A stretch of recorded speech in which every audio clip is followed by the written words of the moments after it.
cuando la luna se empieza a ocultar y la luz nos comienza a iluminar, empiezan a sonar las campanas de la basílica para anunciarnos que pronto un nuevo día va a comenzar, y para todas las criaturas del mundo la vida tiene que seguir, y desde allá arriba en el cielo la madre del creador nos cuida, nos ilumina y nos manda su bendición, Virgen Morena. Welcome to the Chicago Latino Atheists, and we are discussing La Virgen de Guadalupe, the history, tradition, culture, and controversy. And the reason we're doing that is because December 12th was the date that recently passed, and it's the date that in our culture, La Virgen de Guadalupe, the Virgin of Guadalupe, is venerated. So we decided to pick that to formulate our discussion for today's meeting. So with that being said, just a real quick Chicago Latino Atheist introduction. My name is Jose Alvarado. I'm the founder of the Chicago Latino Atheist, and it's a group that we started about 2.5 years ago. Currently we have over 45 members in our group. We have about 4 or 5 active members. So the goal is, of course, to get more people out to our meetings, but also just to put out information about atheist Latino cultural issues. So and that's the reason that we chose this topic today. So we'll be talking a little bit about the history, the culture, and the traditions behind the Virgen de Guadalupe. There's a bit of a controversy surrounding, of course, whenever there's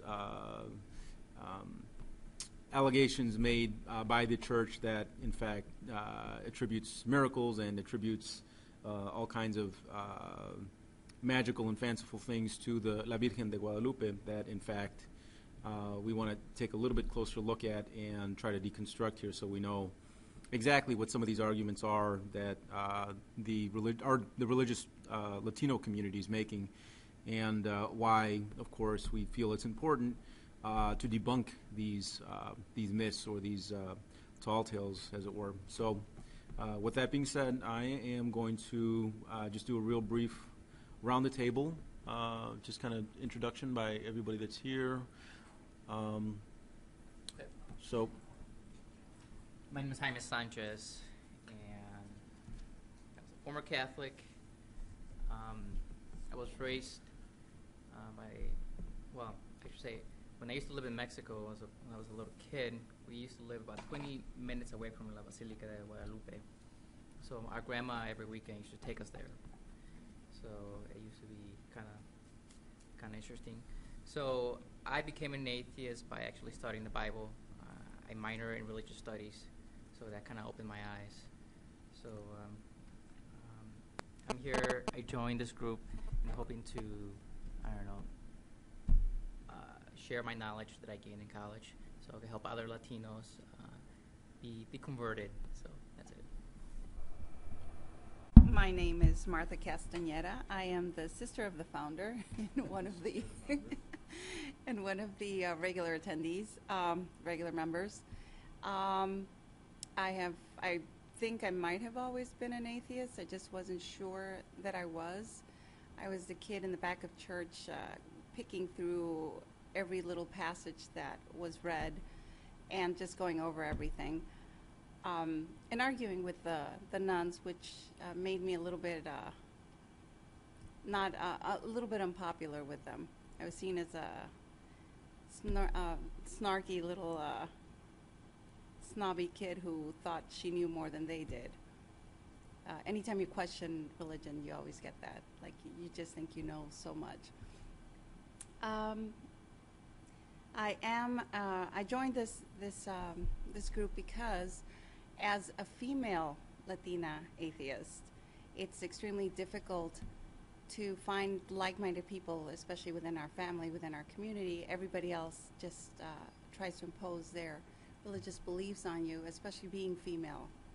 So I just wanted the companionship of like-minded people.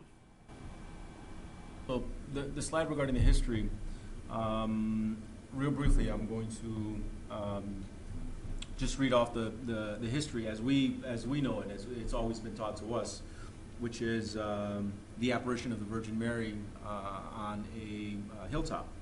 And according to Roman Catholic tradition, on December 9th, 1531, Juan Diego was a recently converted Aztec indigenous peasant.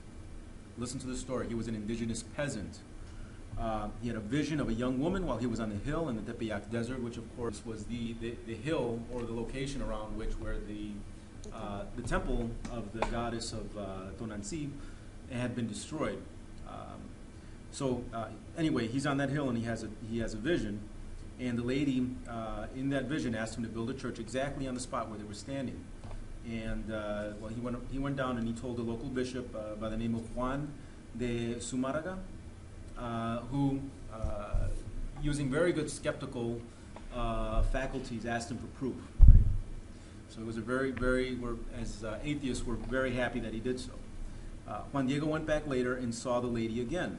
He told her that the bishop wanted proof, and she instructed Juan Diego to go down to the mountaintop where he found Castilian roses, which were native to the area of where the bishop of Zumárraga, of his hometown. And the story goes they couldn't possibly bloom during the wintertime, which I don't know.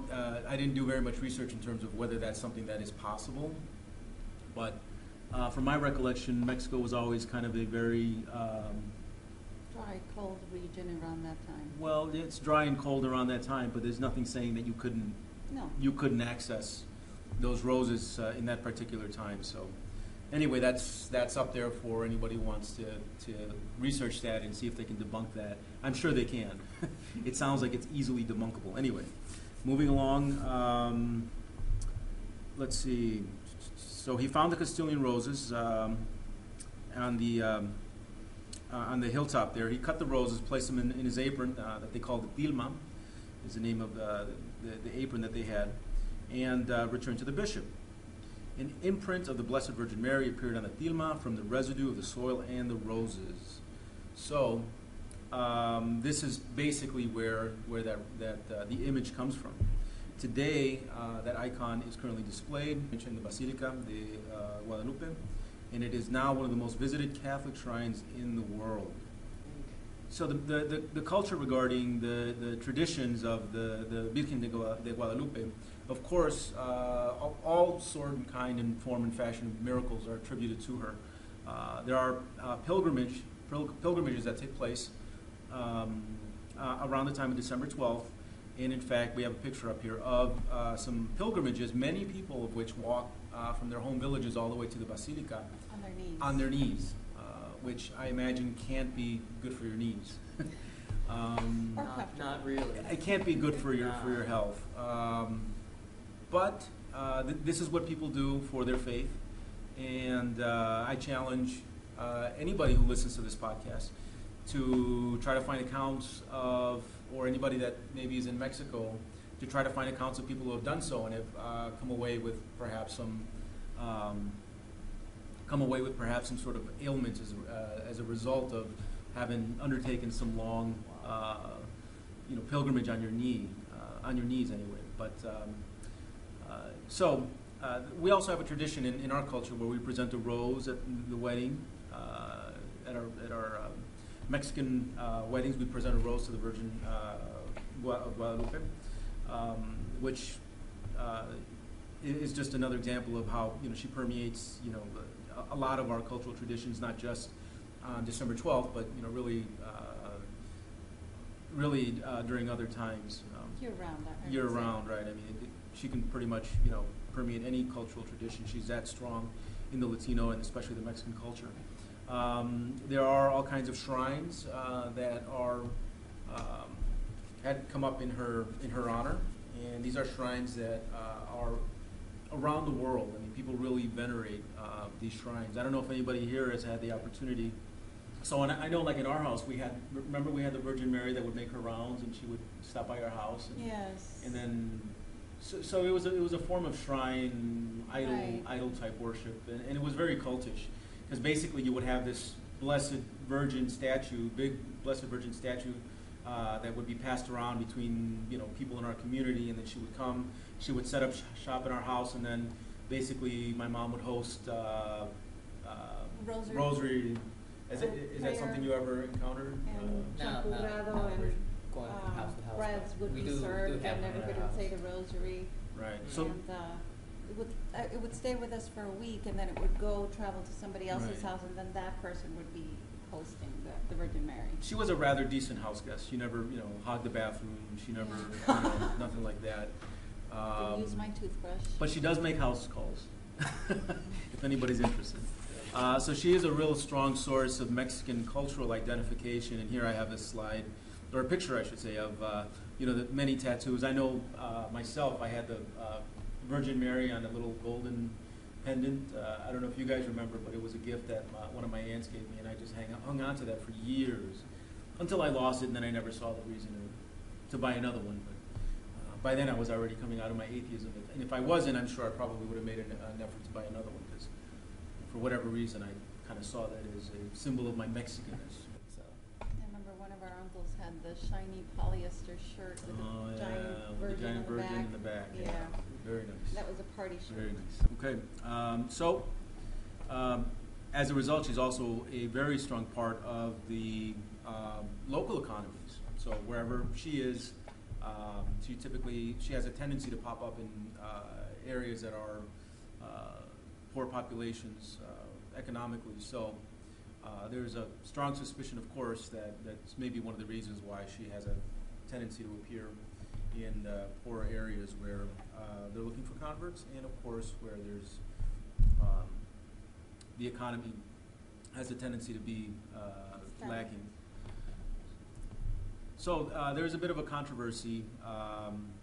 As atheists, of course, we want to know exactly who this person is, who are the leading figures, who was Juan Diego,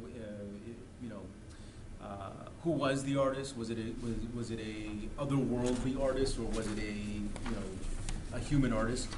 Let's first talk about who was Juan Diego.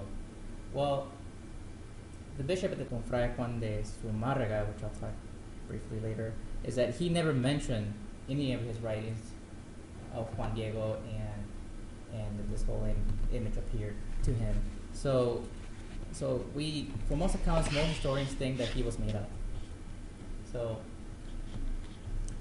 first, let me just mention who was Hernán Cortés, who was the one who conquered the Aztecs. He came from a particular place in Spain, a region called Casares. 60 miles from there, there's a monastery of Guadalupe. They have an image. It's a little virgin image. It's black, and it's also called the Virgen de Guadalupe. What a coincidence. And in Spain, where Hernán Cortés and his buddies came from, that virgin, it's attributed by helping them get rid of the Moroccans or the Muslims that were in Spain at that time. Now let me talk about Don Fray de Juan de Zumárraga, who was the first bishop of Mexico. Many historians say that he left a lot of writings, but one writing that he did not leave, or an account that he did not leave, was this whole story of La Virgen de Guadalupe. The whole account of the story of the Virgen de Guadalupe comes from a writing that's from a story called Nican Mopowa, which it's a Aztec, which translates into Aquí se narra, or here is told. He was an Aztec Spaniard. His name was Fernando de Alba. So this guy wrote this story in 1590, about, 60 years after the supposed story happened. And there's a particular website, and at the end we'll show the resources. There's a particular website, the official site of the Virgen de Guadalupe in Mexico. and it talks about the story, and they say you could trust this artist, this writer, because our church says that we can trust them.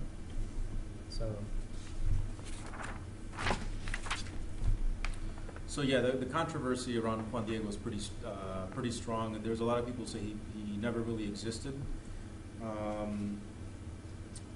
Let's see. Also, we could talk about the skeptical clergy. Around the time that supposedly the image occurred, there was a little feud between two Catholic orders, which was the San Franciscans and the Dominicans. The San Franciscans were a little upset that this image was contributing to idolatry. The Dominicans at that time say, "Oh no, this is fine. It's great because this image is converting a lot of Aztecs."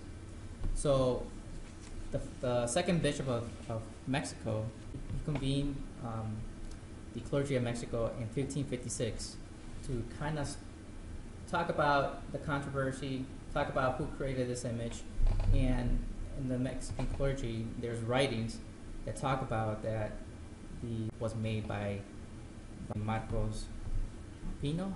So there's actually archival record that say that this image was actually painted by someone. Right. And there was an inquiry, an ecclesiastical inquiry of 1556, which in where Juan Diego was omitted entirely.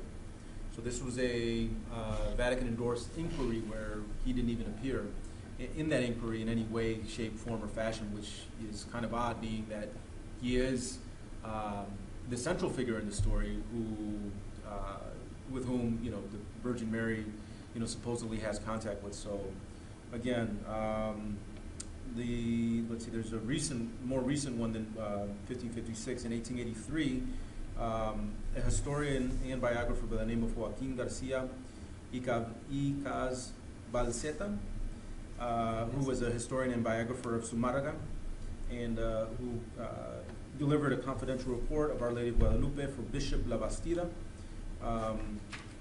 and was very hesitant to support the story of the apparition, with a stated conclusion in that report that, in fact, Juan Diego never existed, and that there was very little to no proof that, in fact, Juan Diego had existed. So it's one of the interesting findings with regards to, even if this person had existed or not. So I guess we could talk about next Who was the artist? In the 1980s, the Basilica contracted a gentleman by the name of Jose Sol Rosales. He was a Mexican expert in art restoration. So they asked him, "Hey, can you come over and kind of analyze this?" So, given the technology at the time, he noticed that this actually was painted by hand, because you can tell by the brushstrokes. In 1999, what was going on at that time was very interesting. They decided that they're going to start the process of canonizing Juan Diego. So, but there was a split between the church, because half of them were really very skeptical about the whole story of the Virgen de Guadalupe, and the other half weren't. The half that was very skeptical they were very afraid and worried going to be ridiculed later on when the whole story comes out. Mm-hmm. So the Archbishop of Mexico contracted a gentleman by the name of Leoncio A. Garza Valdez. He's the author of The DNA of God. He did a lot of research on the Shroud of Turin in Italy. Yeah. So he's a biochemist from the University of Texas. So they called him and asked him to come over to Mexico and do research on the actual mantle. So he went to Mexico, brought a lot of technology, microscopes, cameras, and what he found by accident, he found that there was actually 3 images. Right, and one of which had the date, including the titles MA, that they found for the actual artist, which was Marcos Aquinos, which was in 1556. So it's pretty interesting that a painting that was supposedly supernatural in its formation actually had an artist, and there was some historical documents with regards to that this person actually did exist, and that in fact this was a painting that was commissioned by was it by Sumarna? No, by the second bishop. By the second bishop, who had commissioned that painting to be drawn. So, and actually, we have a picture that we can show you. What Leoncillo was mentioning on his report, that on the image to our right, that's actually what it looks like, that image. It's a virgin holding baby Jesus. So this image actually you can see in the monastery of Guadalupe in Spain. It's located in the choir section of the monastery. It's made out of wood. And you can see there's some very similarities. And according to the history, that the artist, Marcos Aquino, actually used this image as inspiration to paint his original Virgen de Guadalupe. Religion is always there's always some figures that precede, the Virgen de Guadalupe. So, in this regard, it's the Virgen de Guadalupe from the hometown of Hernán Cortés. Is that the hometown of Hernán Cortés? The region. In the region, right over there. And I think the name of the town that I looked up, it was Extremadura. That's what they call an autonomous region of Extremadura. Right. I think the actual village is called Casares. Right. So just one thing before we moved on away from Juan Diego. One thing that I wanted to mention was that when the Vatican decided to canonize him, and I think that's when they did that investigation, when they did that report to see who this person was, and I guess there was different sources during their investigation. One of which that he was a humble peasant, and then the other one that he in fact was a very influential and powerful Aztec person in that empire. The equivalent of a prince. Right, right. The So nephew or the son of I guess, one of their highest personages. he was the son of a king, Texcoco, who helped Cortés defeat the Aztecs, and that is said. That's why there's such high numbers of converts, because of not because he was a peasant, but because he was somebody who already had a lot of influence. It's just pretty interesting that right. He also had several wives. So he was a Mormon. No. Juan Diego? Juan Diego. Juan Diego was a Mormon. The second person that they that is a possible match for who they think Juan Diego was had several wives. So his conversion from royalty to peasantry was more for, I guess, to make it more appealing, I guess, to the natives. Make it more mass appealing, right. To the indigenous of the regions. Right. But that was long after the actual supposed incident. Right. Because around that time, the actual direct appeal would have been that he was, because of his royalty, would have been the actual direct appeal. Right. Okay, so we're just going to skip briefly over the rest of the controversy, because I know there was some controversy around the fibers. There's some people that say that they didn't know exactly where or what kind of fiber was used in the painting, or for the material for the painting. Whether in fact they ever detected any brush strokes. They were adamant that there was never any brush strokes detected. However, there were some brush strokes around the eyes that they were able to detect. As Jaime had mentioned, one image or many. There's according to that examination of the tilma, it turns out that apparently there's more than one image, and one of the images even turns out to be signed by the original artist himself. The material of the pigment has been asserted that there isn't any such substance found on this planet that that pigment could have possibly came from, but of course, that's absolutely impossible. Yeah, you ask any priest, anybody of knowledge, they will all tell you the same thing, that the pigments do not exist on this planet, that there are no brush strokes. But listen, I had this conversation with my mom. I actually had this conversation with my mom yesterday, because I had to. Yes, You knew I had to of right course. before we met today. I had to have this conversation. And right after her birthday. And I asked my mom, because I told her what I was doing today, and I asked her, well, what can you tell me about it? Why do you believe in it? And she was pretty good. She was on point. She mentioned all these things. She said it was because it didn't have an artist, because it was a miracle, because it has all these special qualities to it, because it's an exceptional condition. It's in perfect condition, actually, according to her, for being, a relic so old. And she brought up, of course, the image in the eye, that, actually in that image you can see, all the people that stood before Sumaraga, right? Was it Yeah. when the image was presented to her? My mom always also brings that account. Oh yeah, the eyes. They did research on the eyes. Right. But what I explained to my mom, and hopefully it'll make sense to anybody who's listening here, is that you can't subjectively pick and choose who your scientists are going to be, because that's exactly what the cigarette corporations did, right? The tobacco corporations did. Back in the late '80s, they pretty much, when they were brought in front of the and Andy, you should be interested in this because you're all about the government, right? So back in the late '80s, they actually had the tobacco companies that showed up and testified in front of Congress, and when the congressmen grilled them, they were all very adamant that in fact there was no link between cancer and smoking. Or using tobacco products. But that just goes to my point that you can't pay just the act of paying, just the act of you choosing who is going to conduct these research or who's going to conduct these studies is not a very good way to do it.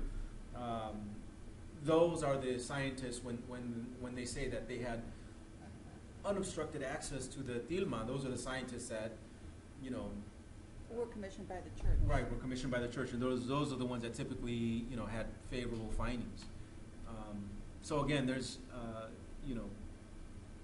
I would say, even as atheists, and I think speaking personally, I don't know for everybody else here, but I have a tendency to have, a deep respect and a deep trust of, scientific authorities. But, even as atheists, and especially as skeptics in general, you have to, consider the sources. You have to kind of consider how, these scientists came about and how, they came about to their findings. Because there are, of course, the other half of the scientific community who, of course, would dispute that, in fact, there's a magic to the fiber. They would dispute the fact that despite, it being a relic that's in exceptional condition for being a 16th century relic, that in fact there are other relics of the 16th century of greater or equal, quality. They're just rare because, things just don't have a tendency to survive, wars and history and upheavals, social upheavals and things like that. The brush strokes are there. The being, several different images superimposed on top of each other are there. The hidden images are, can be attributed to psychological factors such as the perjuncal effect, which is similar to what is it called? The Rorschach ink blot, where you can pretty much make. If you look at the picture that we have up on this slide, you can pretty much make out anything. And from here, it only looks like one person. I thought it was Joseph Stalin. Right.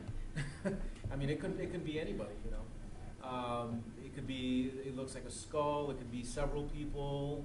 It could be an alien if you wanted to, and it could even be an animal if that's what you happen to. There's a nude lady on the top corner over here. I missed that. So, the nude lady on the top. Oh, straddling the yeah. man on top. Okay. Anyway, but. PT, please. But all these phenomena, even the assertion that the pigment material is, there's no material that's been found that material that's been found here on Earth is just absolutely absurd. There's just no way possible that can happen.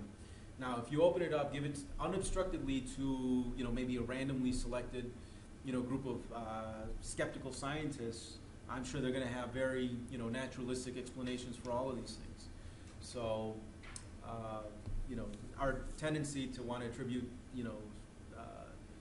supernatural things to things that we don't understand, is especially prevalent here when we look at the controversy surrounding all these different aspects of supernatural nature that people attribute to the Virgin of Guadalupe. So with symbolism, the religious symbolism, she is in the New Testament, Revelation 12:1, which talks about, and I'll have to... I got it right here. You have it? The woman and the dragon, which is Revelation 12, chapter 1. Uh-huh.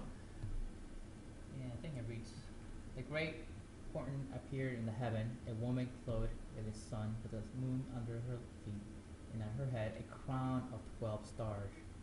She was pregnant and was crying out in birth pangs, in agony of giving birth. Then another horn appeared in heaven, a great red dragon. With 7 heads and 10 horns and 7 diadems on his head, his tail swept down a third of the stars of heaven and threw them on earth. And the dragon stood before the woman who was about to bear a child, so that he may devour the child. So who's she standing on, though? It's supposed to be a moon, I believe. But there's like a kid or something that she's Angel. Angel. It's supposed to be an angel. Is that right that she stands on somebody? So part of what they're saying is that the Tonantzin, the goddess, the mother goddess of the Aztec people, that perhaps it was a kind of a convenient coincidence that according to the Bible, she was clothed in the sun, and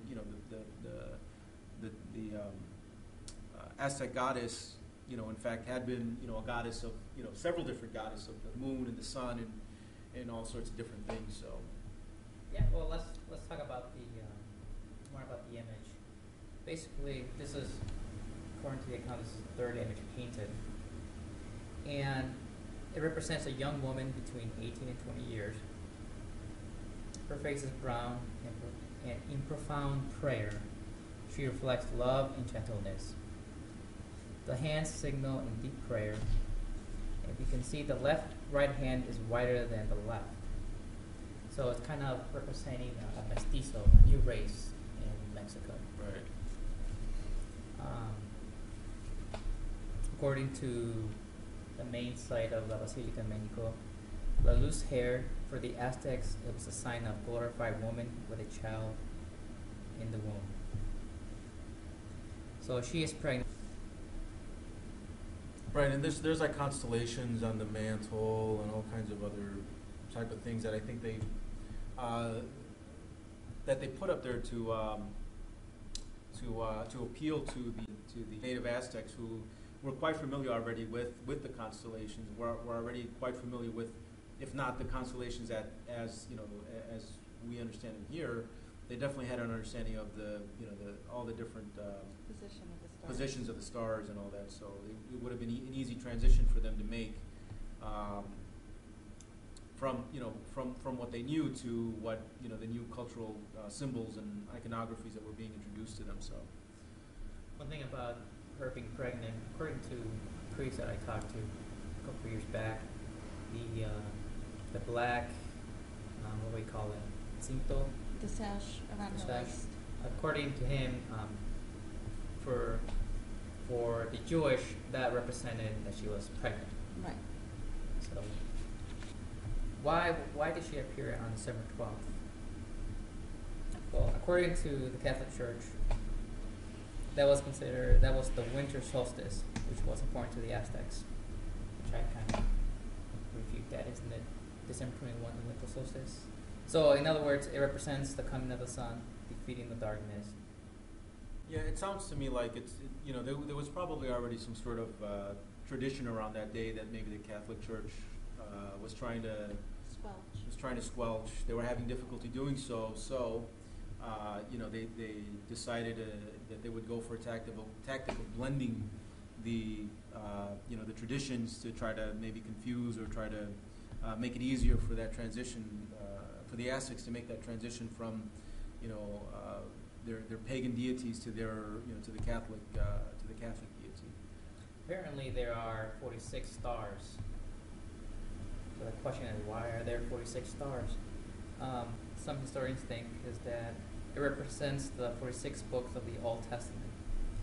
The reason that was painted 46 stars was a way to combat the Protestant Reformation, which in their views they view that there should only be 39 books on the Old Testament. Right. So the Protestants were saying there should only be 39, and the Catholics were adamant that there's different numbers. Okay, moving along, the Virgin prototype. We already talked about the Virgen de Guadalupe de Extremadura, Spain. This is one of three Black Madonnas of a Marian shrine. And again, as I had mentioned before, there's always some sort of a prototype in these stories. So according to the story of the Virgin of Guadalupe, she appeared to a shepherd on a hillside.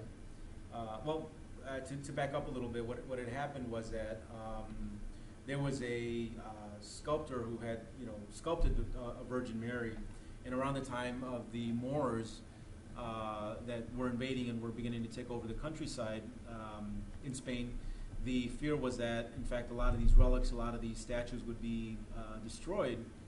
And what ended up happening was that some of the priests took one of those statues and buried it in a hilltop. And lo and behold, there was a shepherd in the area where the Virgin Mary had appeared to that shepherd in Spain. And the Virgin Mary ordered the shepherd to dig at the site. And at that site was shepherd discovered that Virgin Mary, who was black, in color. I guess the people in that area were more olive-skinned. They were a little bit darker than the traditional European. So from that particular site, from that particular apparition, there was a shrine built, and then, of course, from that shrine arose the great Guadalupe Monastery in Spain. And around this time, of course, the Spaniards were gaining the upper hand on the Moors, and that led to the expulsion of the Moors from Spain, of which they had you remember how long they were? They were in there for several hundred years, right? 300 years, I believe. Three to, do you know, Anna, Miss College History 101 here? Also, 4 years ago. Anna was sleeping in One that. thing about the Black Madonnas, or the reason they're black is because of the material that they're made out of. It's not. There you go. It has nothing so to it's do the with material. like the Moors or the Spanish or anything like that. It's just Right. because Of the the material. wood or something that they're made out of. So when the Moors were expelled from Spain, then the Madonna gained her, she won her heart, her place in the hearts of the Spaniards, because they believed that in fact this was as a result of the intercession of the war with the Moors. Not to say, nothing of the, hundreds of thousands, I'm sure, Spanish troops that died in combat or conflict with the Moors. So they don't get any kind of shrines, but some vague, obscure, Virgin Mary that was supposedly, dug up from the ground does. Yeah, what yet I again, the vets get the short end of the stick. Yep, the vets. So they didn't have a very good VA system back then. So that's kind of what that was a much more efficient way, I think, of administering or not administering, I guess, to the veterans of that age anyway. One thing that I did find interesting is that there are other virgins. And I believe the Vatican has approved several virgins. The Vatican has approved 6, 7, 8, 10, 11, 12, 13, 14, about 14 other virgins. And a vast majority of the other virgins that are approved have similar stories of having appeared to peasants, having appeared to People of very humble origins. right, shepherds and things of that nature. So the most famous of which is our Virgen de Guadalupe, because I think because she just contributed to the dominance, the cultural dominance, and the complete control of that region for Spain. In other words, religious conquest. Right, religious. Exactly. It's a part of religious conquest.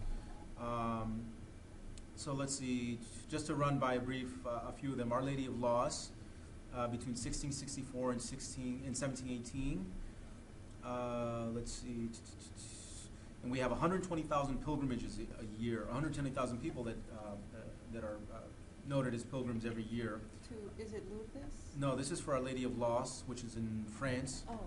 Our Lady of the Miraculous Medal in 1830, also in France, and she appeared.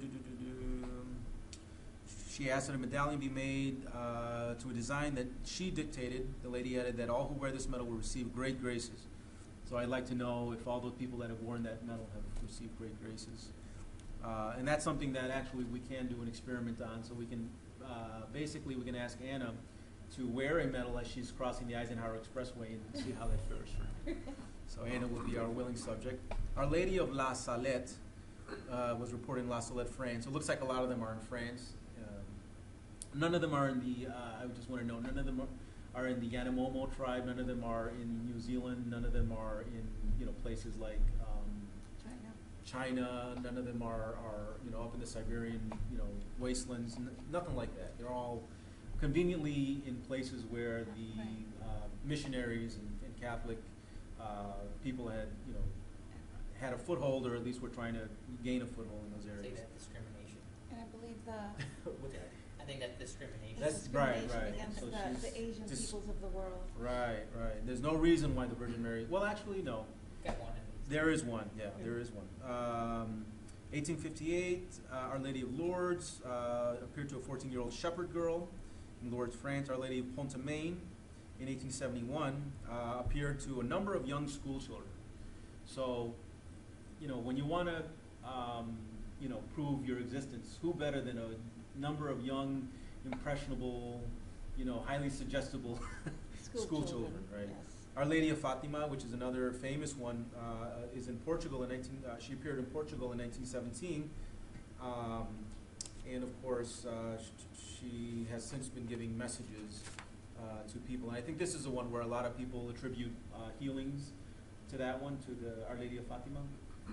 But I think who is it? Christopher Hitchens or Sam Harris, or one of the atheists, famous atheists there, who says, has a famous quote, who says, always a crutch, never a prosthetic leg.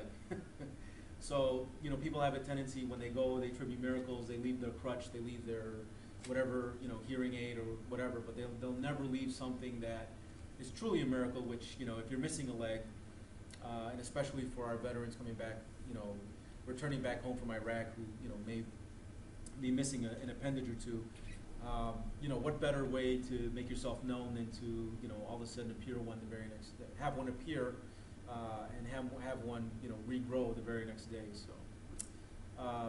So let's see. So that's Fatima, Our Lady of Beraing in Belgium in November 1932. Our Lady of Benu in Belgium. Let's see. Do you have the Irish Virgin? No, I'm going over the Vatican approved. Okay. I won't even go over the non-Vatican approved ones because the list was like incredible. There's no way that because basically anybody can have an apparition. It is interesting that certain Catholic countries are not on the list. Certain Catholic countries are. Well, like you said, there's no Vatican approved version for Ireland or Poland. Right. And those are extremely highly Catholic countries. And the one in Ireland. I'm sure if and then you look at places where there's a lot of Irish people in America, a lot in Canada, Australia. right. Mm-hmm. There's one in. So there has to be some sort of politics going on. There is some politics behind it. There is some sort of politics It's behind all it. politics. Our Lady of Akita in 1973 in the remote Yazawadai near the city of Akita in Japan. Martha, your Asian country is here. Let's see here. Our Lady of Good Success in Quito, Ecuador. So amongst other ones. So does anybody here know the criteria behind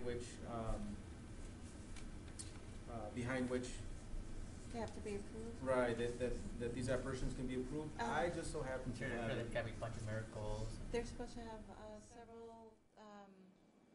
investigative miracles. So the Catholic Church sends out a team of investigators, Catholic priests who are trained as like investigators for miracles, and they go out and they search to see if people have actually been cured. They take documentation from medical records, documentation from doctors. They interview everyone in the family, friends.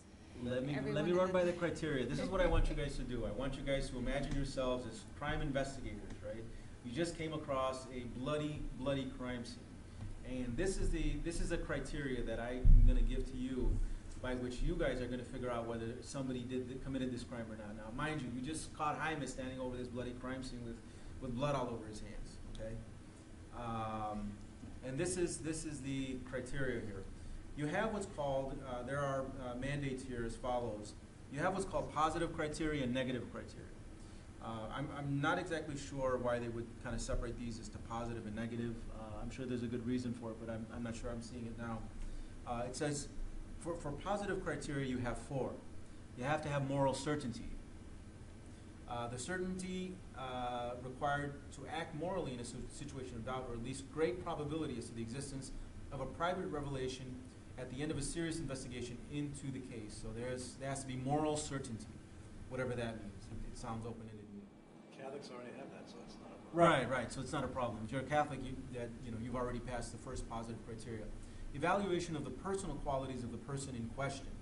So you have to have a certain mental balance, honesty, moral life, sincerity, obedience to the church authority.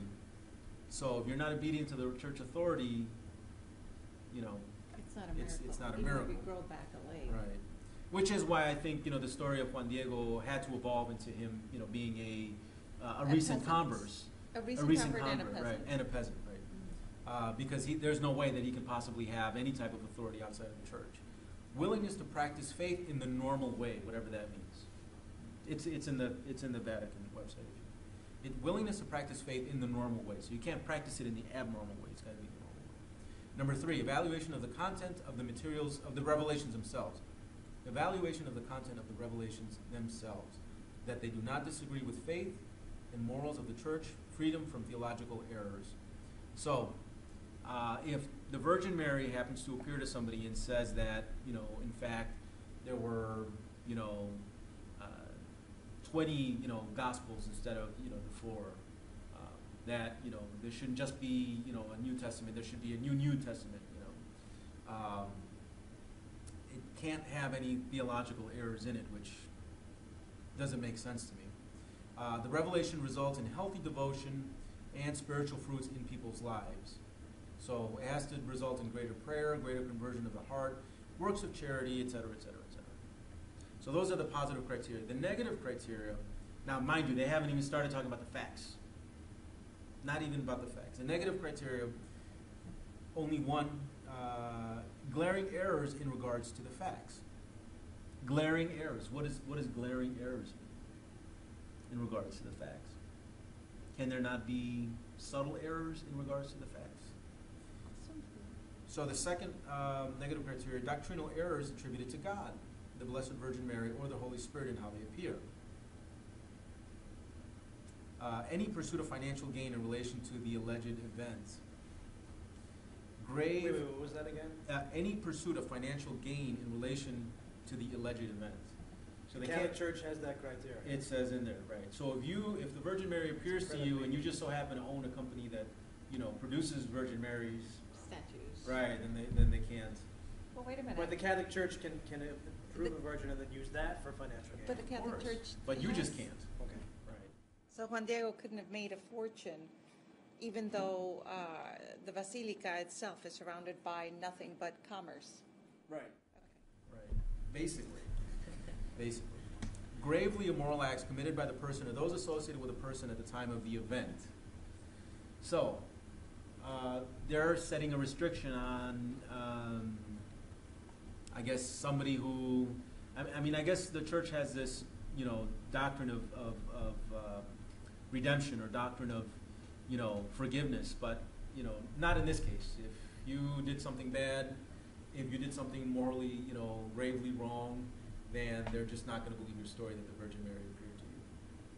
Regardless of whether she did or didn't, that's their criteria. And the last one, psychological disorders or tendencies on the part of the person or persons associated.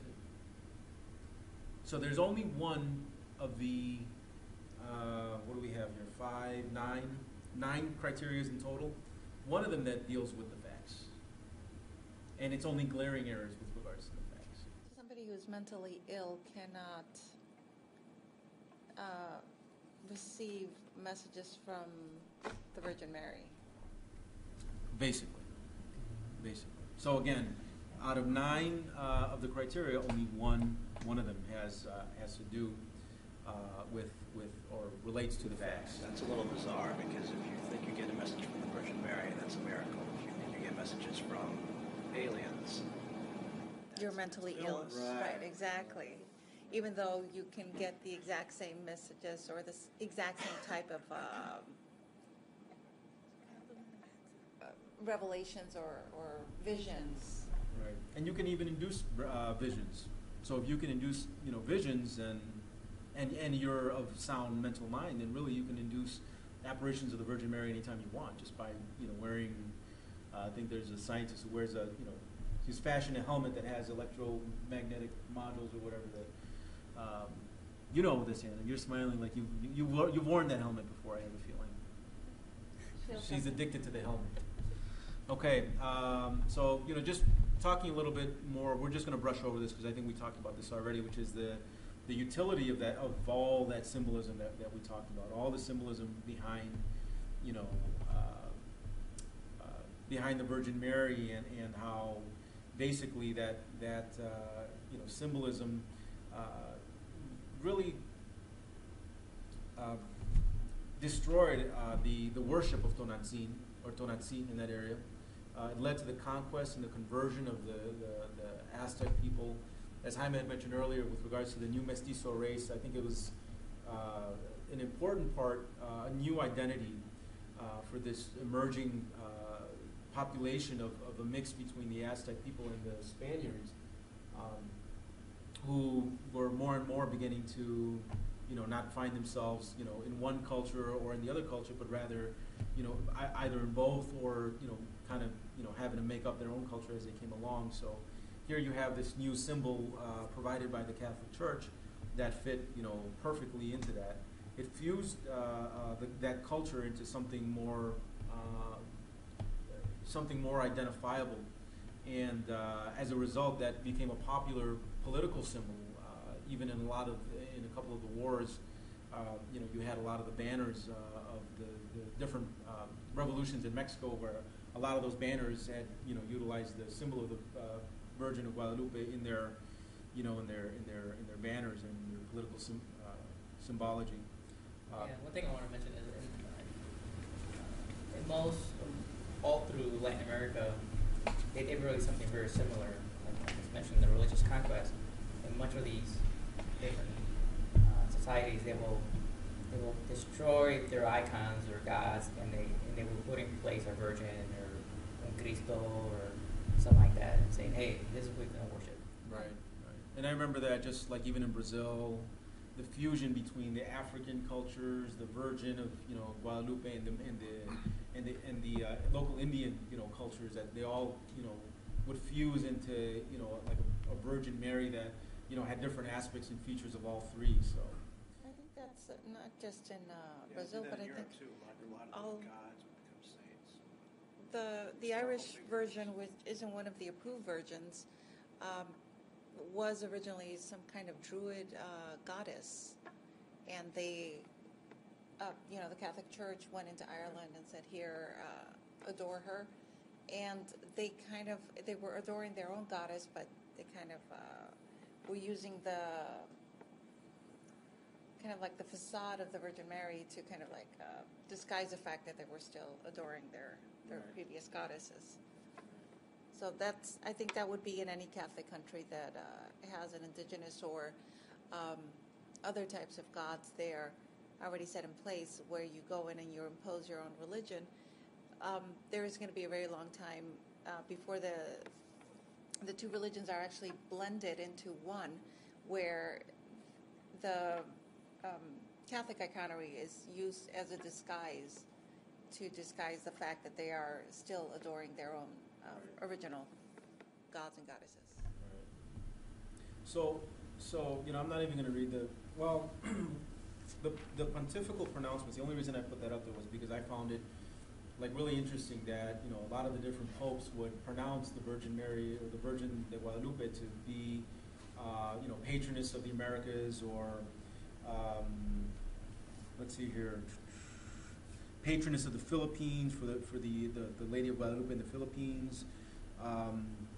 Let's see, Queen of Mexico and Empress of the Americas. So I mean, they, this symbols is used really as a cultural dominance, and I would say that anytime you have cultural dominance, you have political dominance also. So that's why the church has vast holdings in Latin America. If in no other place, I mean, I think in Latin America they I think more so than any other country. right, more so They have. in any other region. So the other thing that I found interesting, and I had a conversation, I tried to engage Claudia in conversation, although it was kind of late, was what's the obsession with virginity? Why does it have to be a virgin? It's pure. Purity. God cannot come from a Free woman of that's sin. been soiled. And our newly minted scholar, why the obsession with virginity? She's Buddhist. Yeah, I don't know. You don't know. She doesn't. Buddhists can be non-virgin. Well, this is what I can. Well, Eric, Certainty about paternity, that's kind of a general. Yeah. Eric has done a little bit more homework than most of us. I know. I think Eric is our resident scholar.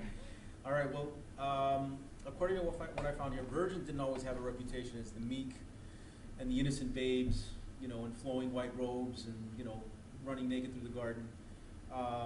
There was a point that they were powerful. They were goddesses in their own right, and they actually had they were seen as having power over weather and over natural forces and things like that. They were seen as such because they were, according to what I read here, they were autonomous and didn't need a man. They were fertility goddesses of the past, and if your crops didn't come up, it was because you just didn't pray hard enough to the fertility goddess. Didn't you also sacrifice a virgin? Right, and there was also the sacrifice of virgins. Let's see, check this out. In the first century, the Romans believed virgins could turn wine to vinegar and could blunt knives and rust brass. And in one of the more bizarre bits of research, in medieval Russia, it was believed that they carried a candle made of the tallow, that is the fat of a murdered virgin, when they pillaged churches. That way they couldn't get caught. Sweet. Wow. Sweet. You know any virgins? Right. Let's see. So again, why do atheists care? I mean, really, why?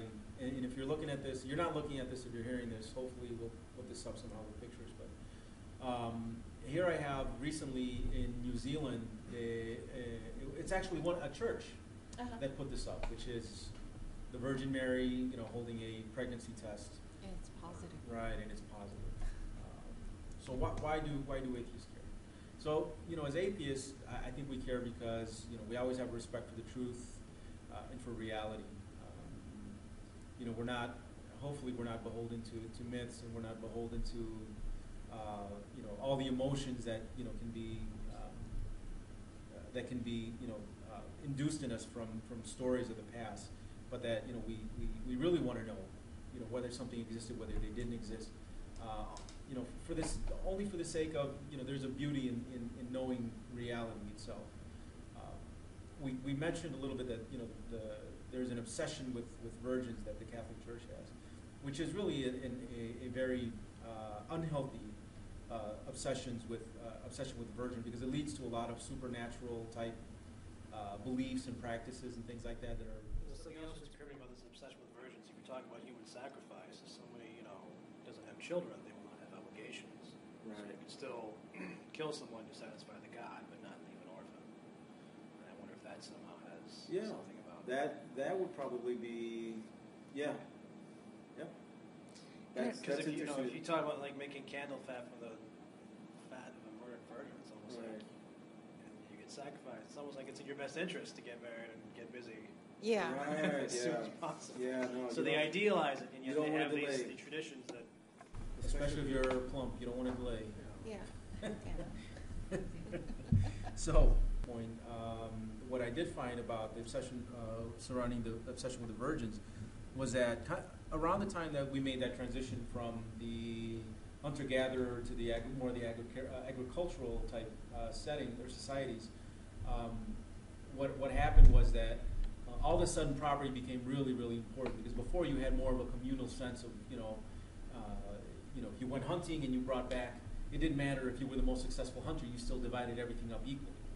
But now in this agricultural setting, everything that you made, you kept for yourself, and now you had to find new ways of interacting with your neighbor, which, led to the growth of, commerce, and to the growth of money and exchanging resources in that way. But also, we have to remember that women were commodities at this time. Women were seen as, property at this time. So it was a way of, making sure that your property was, still pure and still, available, and that you had the best, possible, womb, I guess, for your, for propagation of your own family, that you can, trade or barter or solidify some sort of a, tie with, the tribe or the band next door. So this was a way of making sure that, she was, that she was still good, so to speak, right?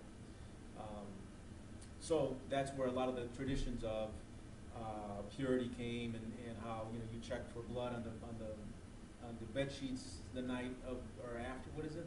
The night of the wedding, it was tradition in a lot of countries and a lot of cultures for the family and the friends to wait outside on the night of the wedding and then check the sheets. The family and the friends. Lovely. This was before television, I'm sure. Yeah. So before people were like, nah, I'd rather watch something on TV. But just to finish up here with that, obsession of the virginity, and going back to why atheists care, is because I just find it horrific, the honor killings that take place in a lot of the religious countries. If you wed a young woman and you realize that in fact she wasn't a virgin, or for whatever reason her hymen was torn, after careful inspection of your mother-in-law inspects your hymen, and if it's torn, In then, certain countries, right, happens. and then you swiftly kill your new bride and move on to the next one. So again, one of the more horrific ones that I found here was where, in fact, having sex with a virgin is seen as helping you fight the AIDS virus, or helping you fight certain diseases in some countries, and especially, unfortunately, prevalent in like Africa, where AIDS is just rampant. So this leads to a lot of rape. This leads to even the rape of children as young as infants, because who more certain of the virginity than an infant child, which is totally absurd. But anyway, that is why I think that we should really care.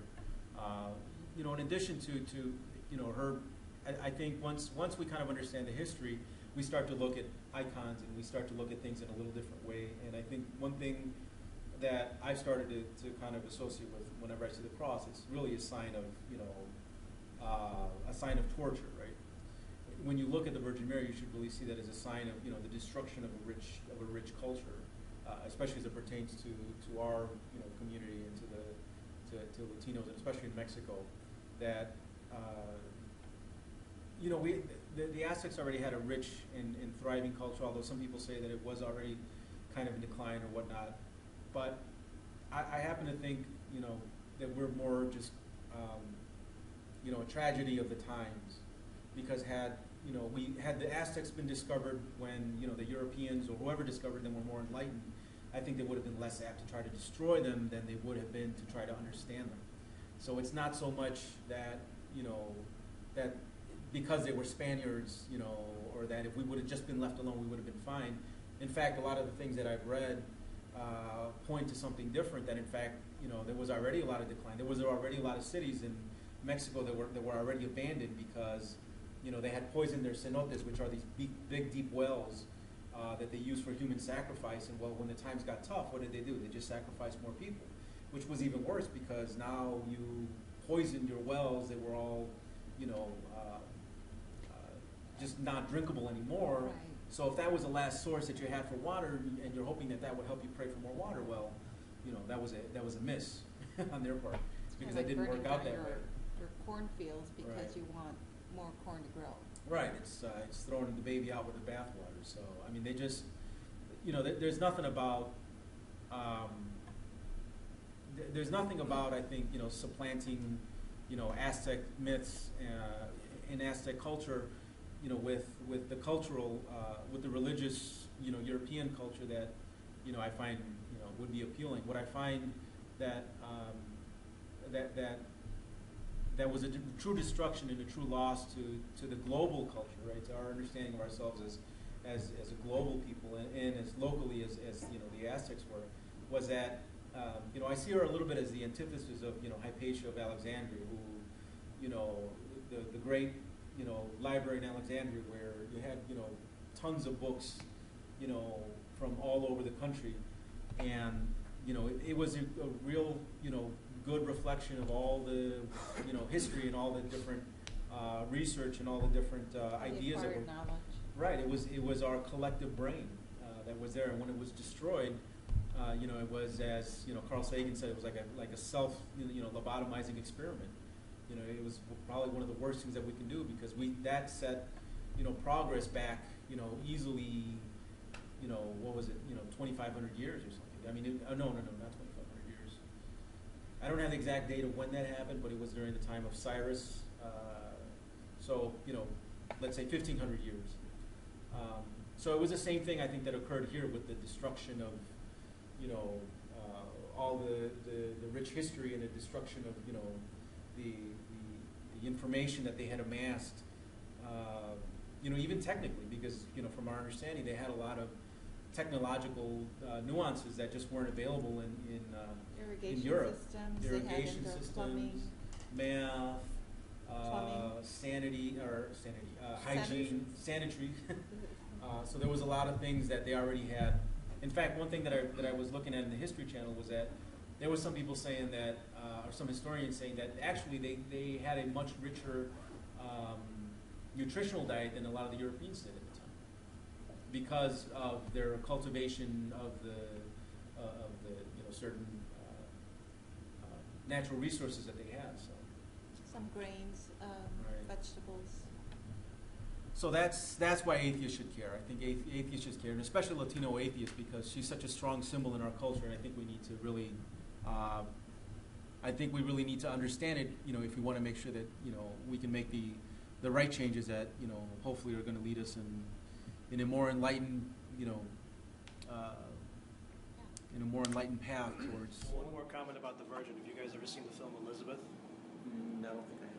It's a good one. It's about Elizabeth of England, and Kate Blanchett is in it. And there's a scene at the very end where she kind of turned herself into like the Virgin Queen. She became this icon, and she's like in a room with the statue of the Virgin Mary, and one of her advisors says, men will do anything for her. And then she kind of realized that if she turns herself into this symbol, because England was not a very powerful country at the time. Right. So and there were a lot of Catholics and Protestants, Right. and he says men will do anything for her. So it's Referring to the Virgin Mary. So it's she just kind of made domination. herself Right. Yeah, she was known as a Virgin into, Queen, even though she was not. symbol. So she was the first dominatrix. All right. So I just want to end with a quote from Christopher Hitchens, who, we're going to miss terribly in our struggle, in our secular struggle against, for the separation of church and state, and for more reasoned and enlightened culture and society. So he had a quote that says, "By trying to adjust to the findings that it once tried to viciously ban and repress, religion has only succeeded in restating the same questions that undermined it in earlier epochs. What kind of designer or creator is so wasteful and capricious and approximate? What kind of designer or creator is so cruel and indifferent And most of all, what kind of designer or creator only chooses to reveal himself to semi-stupefied peasants in desert regions? Cuando la luna se empieza a ocultar y la luz nos comienza a iluminar, empiezan a sonar las campanas de la basílica para anunciarnos que pronto un nuevo día va a comenzar. Y para todas las criaturas del mundo, la vida tiene que seguir. Y desde allá arriba en el cielo, la madre del creador nos cuida, nos ilumina y nos manda su bendición. Virgen morena, tu pueblo te canta esta canción. Con tu bendición. Y cuando la noche empieza a caer y las luces se empiezan a encender, se ilumina de estrellas toda la constelación, pues la cubre con su manto la Virgen de México. Virgen morena, gracias por darnos un día más con tu bendición.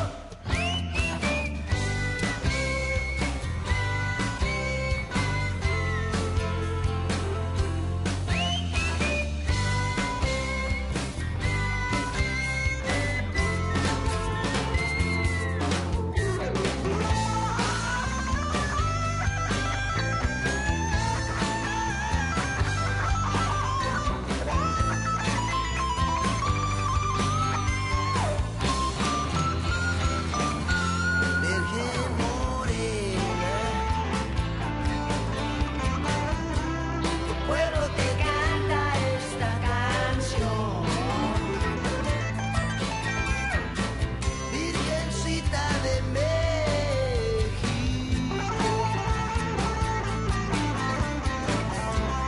gracias por darnos un día más con tu bendición, Virgen morena, Virgen de Guadalupe,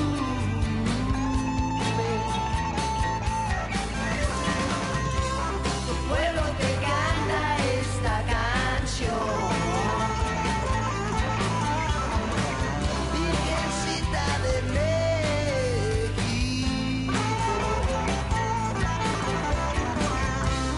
gracias por